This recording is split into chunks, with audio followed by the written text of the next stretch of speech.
নমস্কার। বিশ্বকাপ চলছে, সবই তো বাণিজ্যিকরণ। আমরা একটু খেলাধুলোর সঙ্গে সামান্যতম একটু খবরাখবর রাখি আর কি। তাতে তো জানি যে ফিফা হচ্ছে সর্বময় কর্তা, সর্বশক্তিমান। সারা পৃথিবীতে কোনো কোর্টের নিয়ম মানে না ফিফা, কারণ ফিফার তার নিজস্ব বোর্ড, নিজস্ব কোর্ট, যে নিয়মটা চলে তার ফুটবল আঙিনায়। তো ফিফা সর্বময় কর্তা, তারা ফুটবলকে এগিয়ে নিয়ে চলেছে। এবছর যে আমাদের মার্কিন মুলুকে মহাকাব্য হচ্ছে, মহাদেশের মহাকাব্য ফুটবল চলছে, তো সেই ফুটবলের হার জিতের এই খেলাতে জীবনটাকে মেলাতে হার জিত থাকবে খেলায়।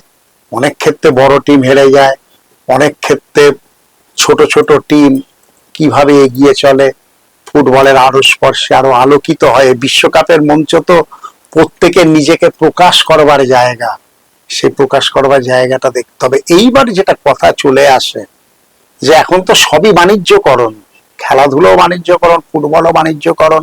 স্বাভাবিকভাবেই কিছু বড় বড় নাম থাকে, মেসি, এমবাপে, রোনাল্ডো ইত্যাদি ইত্যাদি।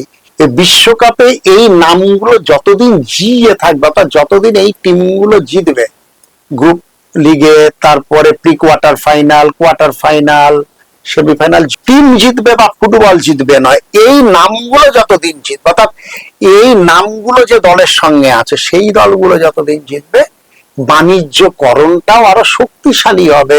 বিভিন্ন বহুজাতিক সংস্থা আরো পয়সা ঢালবে, আরো টিআরপি বাড়বে, আরো খেলা দেখার দর্শক বাড়বে, কারণ বড় বড় নামগুলো মাঠে নামবে। আর এই বড় বড় নামগুলো মাঠে নামবে, আমরা সবটাই তো ধারণা করতে পারি, সবটাই যে সঠিকভাবে বলতে পারবো এটা তো না, ধারণা করতে পারি। এই বড় বড় নামগুলোকে কি বাঁচিয়ে রাখতেই হবে যেভাবে হোক? তাহলে বিশ্বকাপ তো একটা বড় মঞ্চ। আমি তো অভিভূত, যেভাবে আমরা দেখেছি কেপ ভার্ডে, মাত্র 5 লাখের দেশ, কি অসাধারণ ফুটবলটা খেলে গেল। পরবর্তী সময় ইজিপ্ট, মরক্কো, একের পর এক সেইভাবে ফুটবলের লাইমলাইটে নেই, কিন্তু কি অসাধারণ ফুটবলটা খেলে যাচ্ছে। কারণ বিশ্বকাপের মঞ্চ সবাই সবাইকে প্রমাণ করতে হবে। তো সেই প্রমাণ করার জায়গায় যদি একটুখানি অন্ধকার হয়, নতুন নতুন টিম, নতুন নতুন যত বিশ্ব চ্যাম্পিয়ন হবে বা হতে পারে, তত তো ফুটবলটা বিকশিত হবে, তত তো ফুটবলটা সমস্ত মহাদেশে ছড়াবে। ইউরোপ আমেরিকার মধ্যে তো এখন অব্দি বিশ্বকাপ রয়ে গেছে। যদি এমন হয় কাল এশিয়াতে ঢুকতে পারলো, যদি এমন হয় আফ্রিকান কোনো কান্ট্রি বিশ্বকাপে অন্তত রানার্স, অন্তত ফাইনাল অব্দি এগোতে পারলো, তাহলে তো বিশ্বকাপ ফুটবলটা আরো বেশি বিকশিত হবে। তো সেই জায়গায় কি বড় বড় নাম বা এই বাণিজ্যকরণ কি কোথাও একটু অন্ধকার হচ্ছে? কেন এতগুলো কথা বললাম? আর্জেন্টিনার সঙ্গে ইজিপ্টের খেলা অসাধারণ। যেভাবে ইজিপ্ট খেলেছেন দ্বিতীয়ার্ধে, সেইভাবে আর্জেন্টিনা খেলেছে, অসাধারণ খেলা হয়েছে। ইজিপ্ট প্রথমার্ধে 2 গোলে এগিয়েছিল, দ্বিতীয়ার্ধে আর্জেন্টিনা 3 গোল দিয়ে 3-2 জিতল।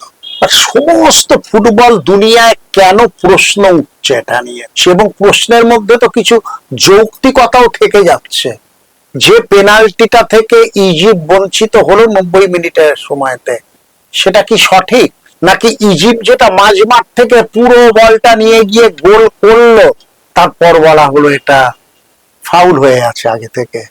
সবটা কি সঠিকভাবে হচ্ছে, নাকি আবার সেই কোনো বাণিজ্যকরণের কোনো ছায়া দেখা যাচ্ছে? হয়তো বলছি, কিন্তু আমি সেরকম হলে কিন্তু ফুটবলের ক্ষতি।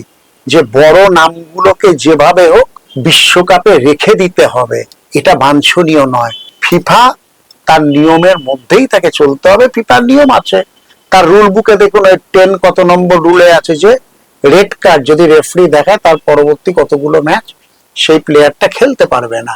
আপনি ভাবুন, ওই আমেরিকার সঙ্গে বসনিয়ার খেলায় আমেরিকার সবচেয়ে ভালো স্ট্রাইকার, ভালো প্লেয়ার রেড কার্ড দেখলো, স্বাভাবিকভাবেই সে তো আমেরিকার পরের খেলা বেলজিয়ামের সাথে খেলতে পারবে না, খুব স্বাভাবিকভাবেই।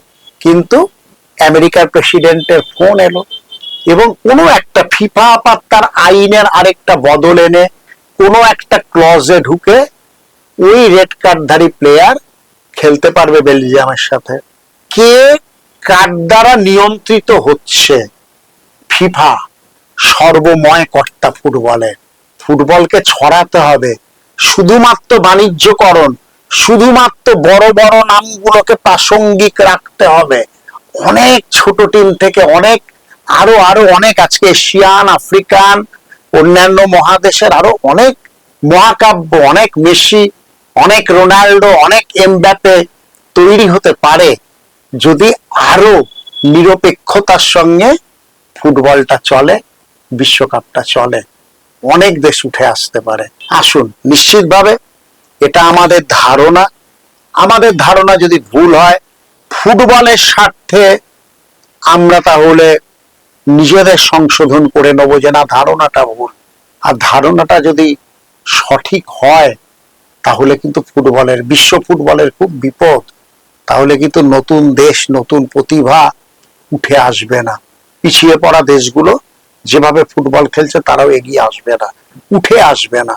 আসুন, আমরা অন্তত ফুটবলের নিরপেক্ষতাটা বজায় রাখি। আর ফিফা তার যে ডমিনেটিং সারা বিশ্বে সমস্ত কিছুর ঊর্ধ্বে উঠে, সে তার সেই ডমিনেটিংটা বজায় রাখুক। তবেই তো ফুটবলের উন্নতি হবে, তবেই তো খেলার উন্নতি হবে। নমস্কার।